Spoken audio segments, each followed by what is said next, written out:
कहानी का शीर्षक सास बहू का अनोखा रिश्ता। सुजाता जी ने जैसे ही नई बहू का घूंघट खोला तो उसके चेहरे पर डर साफ दिख रहा था।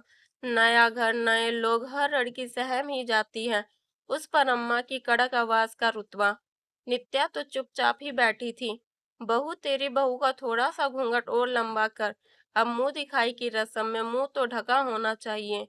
ऐसे ही सबको चेहरा दिखा देगी तो मुंह दिखाई रस्म करने का क्या मतलब होगा। सुजाता जी ने अपनी सास की आवाज सुनी और अपनी नई बहू नित्या के पास जाकर थोड़ा सा घूंघट लंबा करके कान में प्यार से कहा, बस कुछ देर की बात है, मैं अभी तेरी ननद को कह देती हूँ, तेरा घूंघट ऊपर कर जाएगी, घबराना मत। नित्या का डर कुछ कम हो गया। दो चार महिलाओं ने मुंह देखा, फिर ननद रश्मि ने आकर घूंघट ऊपर कर दिया। क्या अम्मा, आजकल के जमाने में कौन इतना लंबा घूंघट करता है? भाभी को गर्मी लग रही होगी। अब मुंह दिखाई तो हो गई है, सब ऐसे ही चेहरा देखकर शगुन दे जाओ। अरे रश्मि, ये पुराने रीति रिवाज है, इन्हें करने दे, अम्मा ने अपनी पोती को कहा। पर वो नहीं मानी और सारी रस्में हो गई। थोड़ी देर बाद सुजाता जी नित्या के पास आकर बोली, बहू, तू रश्मि को साथ ले जा और अपने कमरे में जाकर आराम कर ले। अकेले तुझे भेजूंगी तो ये अम्मा जाने ना देगी। और हाँ, कमरा अंदर से बंद करके एसी चला लेना, वरना सभी रिश्तेदारों की फौज कमरे में आ जाएगी और तुझे आराम नहीं मिलेगा। 2 घंटे बाद मैं फोन करूंगी, तब तू कमरा खोल देना। सुजाता जी ने अपनी बहू के साथ रश्मि को भी कमरे में भेज दिया। थोड़ी देर बाद अम्मा पूछती है, नई बहू कहाँ गई? अम्मा, वो रश्मि उसकी साड़ियाँ देखकर जमा देगी। दोनों ननद भाभी अंदर हैं, नित्या अकेली नहीं गई है। अम्मा, अब आप भी कमर सीधी कर लो, 1 डेढ़ घंटे दवाई लेकर सो जाओ, आराम मिलेगा। नित्या ने आराम किया तो उसे काफी अच्छा लगा। सारी थकान उतर गई। फिर वो तैयार होकर बाकी रस्मों के लिए नीचे आ गई। अब रिश्तेदारों की विदाई भी हो रही थी। सभी को पैर छूकर शगुन दे रही थी। तभी रश्मि भी बोलती है, मम्मी, मुझे भी विदा करा दो, आरुष की परीक्षाएं हैं अब और ज्यादा ना रुक पाऊंगी। रश्मि जब जाने लगती है तो नित्या के गले लग जाती है।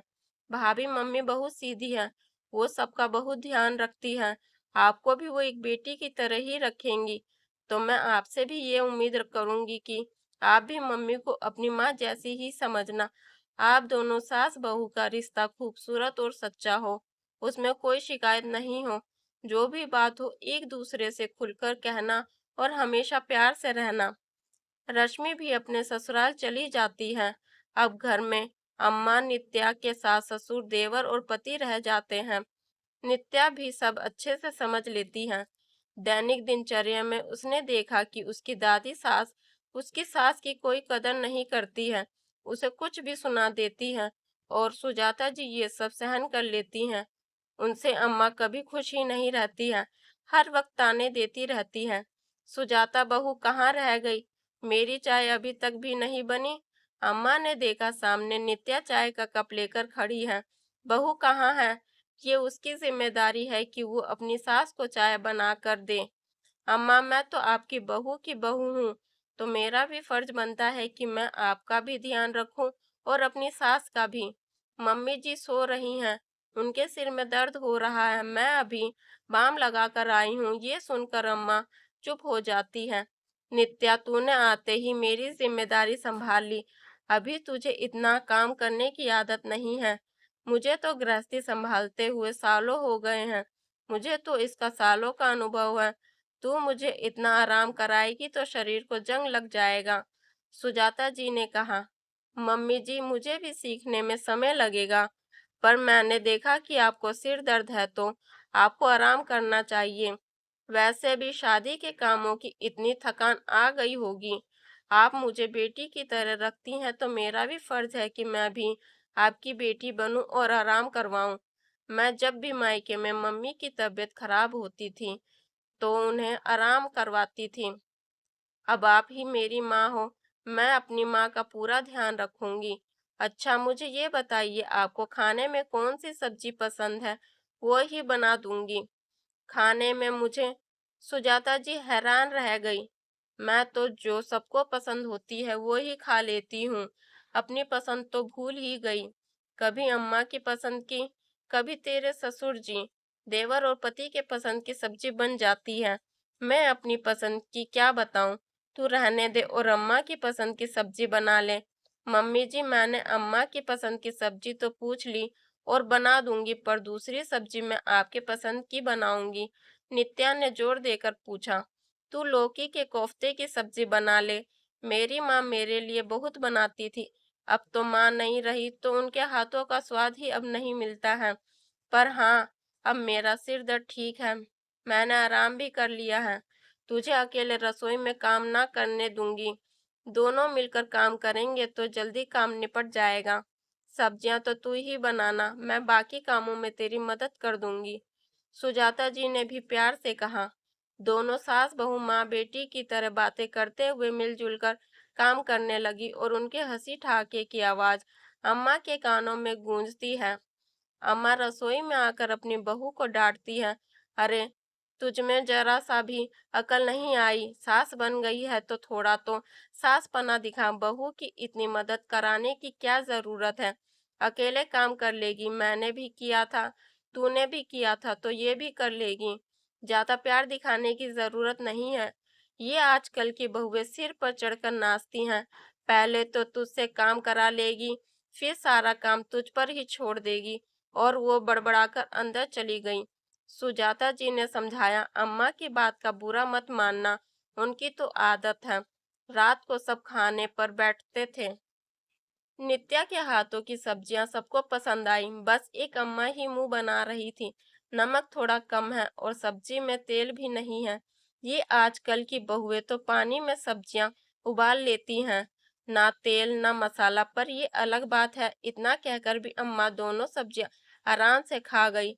हलवे में भी चीनी कम है और ये कहकर अपने कमरे में चली गई। लेकिन सुजाता नहीं भूली थी कि उसकी बहू की आज पहली रसोई है। नित्या, हलवा अच्छा है और सही है, चीनी कम भी खानी चाहिए। तूने सब्जियां भी सही बनाई है। तेरे ससुर जी को कम तेल और कम ही मसाला बता रखा है, और इस तरह की सब्जियां तो सबकी सेहत के लिए अच्छी है। कुछ दिनों बाद सुजाता जी की ननद उनके यहाँ रहने आई। अपनी भाभी और बहू का प्यार देखकर वो अंदर ही अंदर जल भून गई। एक दिन नित्या अपने पति के साथ मूवी देखने जाने वाली थी तो बुआ सास ने टोक दिया। मेहमान घर आए हैं और बहू रानी सिनेमा देखने जा रही है, खाना कौन बनाएगा? तभी सुजाता जी बोलती हैं, जी आप तो घर के सदस्य हो, मेहमान नहीं हो। फिर नित्या ने सब्जियां बनाकर रख दी है, रोटी मैं सेक दूंगी। अभी नई नई शादी हुई है, इनके घूमने फिरने के दिन है और मनीष को एक संडे ही मिलता है। बाकी दिन तो वो ऑफिस के काम और घर आते हुए ट्रैफिक से थक जाता है। मैं हूं ना, पहले भी तो सब संभाल लेती थी, तो अब क्या हो गया? सुजाता जी ने अपने बहू बेटे को बाहर घूमने भेज दिया। ये बात अम्मा को पता चली तो उन्होंने घर सिर पर उठा लिया। मेरी बेटी आई है और नित्या उसे अकेला छोड़कर चली गई। मेरी बेटी का उसने बहुत अपमान किया है। आज सुजाता जी से रहा नहीं गया। अम्मा, बहुत हो गया। आपने जिस तरह मुझे जेल में और हर समय जिम्मेदारी से बांध कर रखा, उस तरह मेरी बहू नहीं रहेगी। नई नई शादी होती है, आंखों में सपने होते हैं। बेटे बहू को भी उनका समय देना होता है, तभी तो वो एक दूसरे से जुड़ेंगे। अम्मा, अब हमारे दिन चले गए हैं। आपने अपनी बहू को अपने हिसाब से रखा है। मैं रही थी, कभी आपके निर्णय के खिलाफ नहीं गई थी। अब ये मेरी बहू है तो इसे मैं अपने हिसाब से रखूंगी। सुजाता जी का ये रूप देखकर अम्मा और उनकी बेटी भी चुप हो गई। कुछ महीनों बाद नित्या गर्भवती हुई। अब उसे रसोई में काम करते वक्त उबकाई आती थी तो सुजाता जी उसका ख्याल रखती थी। उससे खाने का काम कम करवाती थी और आराम का पूरा समय देती थी। नित्या अभी तक भी ना उठी। इतनी देर तक बहुओं का सोना अच्छा नहीं है। अम्मा सुबह जागते ही बोलती है, अम्मा वो गर्भ से है, रात भर सो नहीं पाती है और सुबह ही आंख लगती है। सोने दो, क्या काम है? मुझे मेरी बहू से कोई शिकायत नहीं है। अभी इसकी जगह रश्मि होती तब भी तो आप आराम करने देती। बहू है तो क्या हुआ, इंसान है, दर्द उसे भी होता है। सुजाता जी ने बहू का पक्ष लिया। सुजाता बहू, तू हर वक्त मुझे नीचा दिखाने के लिए ही ऐसी बातें करती है। तू हर समय अपनी बहू का पक्ष लेती है। मुझे पता है तू ऐसा जानबूझकर करती है ताकि मुझे तकलीफ हो, गुस्सा आए। बहू को इतना सिर पर चढ़ाकर रखेगी तो फिर वो तेरे हाथों से निकल जाएगी। बाद में मेरे पास रोने मत आना।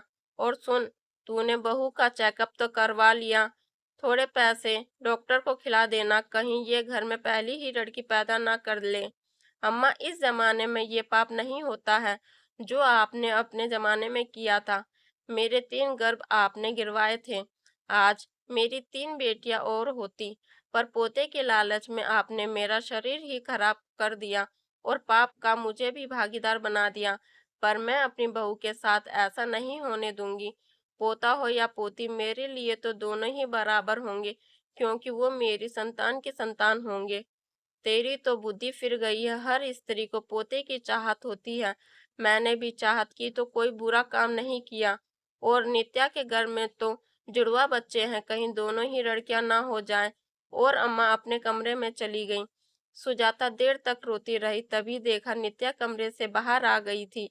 शायद उसने सब सुन लिया था। मम्मी जी, अपने आंसू पोंछिए, जो खुशी मिली नहीं उसके लिए रोने से क्या फायदा। पर आपके साथ बहुत बुरा हुआ। एक माँ के लिए इससे बड़ा दर्द और क्या हो सकता है कि उसकी अनजन्मी संतान को उसकी आंखों के सामने ही मौत की नींद सुला दिया जाए। नित्या ने सुजाता जी को धड़ास बंधाया। तभी फोन की घंटी बजती है। नित्या को डिलीवरी के लिए लेने के लिए उसका भाई कल शाम को आ रहा है। फोन आते ही नित्या खुश हो जाती है और मायके जाने की तैयारी करती है। मायके पहुंचकर भी उसका मन नहीं लगता। वो सुबह शाम अपनी सास से जरूर बात करती है। एक दिन रात को उसे अचानक दर्द उठता है और उसे अस्पताल ले जाया जाता है और वो 2 जुड़वा बेटियों को जन्म देती है। ये खबर सुनते ही अम्मा खुश नहीं होती है, पर सुजाता जी अपनी पोतियों से मिलने बेटे के साथ पहुंच जाती है। अस्पताल में ढोल नगाड़े बजवाकर सबको मिठाइयाँ और शगुन में पैसे बांटती है। तभी नित्या की मम्मी कहती है, समधन जी, आप पोती होने पर इतनी खुशी बांट रही हैं, ये देखकर बहुत अच्छा लगा। हाँ समधन जी, बात ही खुशी की। एक तो लक्ष्मी आपने मुझे दी है। आपकी बेटी बहुत गुणी और संस्कारी है। उसने मुझे माँ समान प्यार दिया, मेरे घर को स्वर्ग बना दिया है। नित्या मेरे जीवन में सबसे आई है। मुझे अपनी बेटी की याद नहीं आती। इसने 2 परियों को जन्म दिया है, एक साथ 2-2 खुशी मिली है। मुझे दादी बना दिया है। मैं चाहती हूँ मेरी पोतियाँ नित्या की जैसी ही संस्कारी और अच्छी बने। मुझे पूरा भरोसा है कि नित्या अपनी बेटियों की परवरिश बहुत ही अच्छे से करेगी और मेरी दोनों पोतियां मेरे घर आंगन को महका देंगी। समधन जी, इसमें तारीफ आपकी भी होनी चाहिए। मेरी बेटी एक अच्छी बहू आपकी वजह से ही बनी है।